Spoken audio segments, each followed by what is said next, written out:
நமஸ்தே. இப்போ நம்ம பரீட்சை புக்கில் இருக்கிற பாடம் 10 லெசன் 10 பாட் தஸ் அதோட புக் பேக் எக்ஸசைசஸ் தான் பார்க்க போகிறோம். சப்தார்த் பொருள் தருக, அதாவது மீனிங்ஸ் எழுதணும். ஹிந்தியில் கொடுத்துருவாங்க வார்த்தையை. நம்ம தமிழ் அல்லது இங்கிலீஷு. தமிழ் தெரிஞ்சால் தமிழில் எழுதலாம், இங்கிலீஷ் தெரிஞ்சால் இங்கிலீஷில் எழுதலாம்.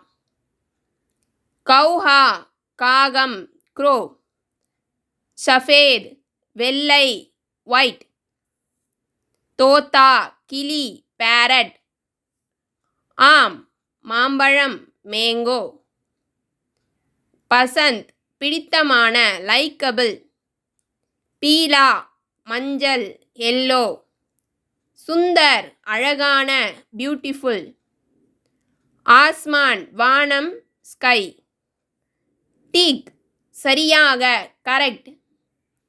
இந்த ஃபுல் வீடியோக்கான லிங்க்கை டிஸ்கிரிப்ஷனில் போட்டிருப்பேன், அதை பார்த்துக்கோங்க. அதில் இங்கிலீஷ் அண்ட் தமிழில் எக்ஸ்பிளைன் பண்ணியிருப்பேன், உங்களுக்கு நல்லா புரியும். படிக்க எழுதுறதுக்கு ரொம்பவே ஈஸியாக இருக்கும், சுலபமாக இருக்கும்.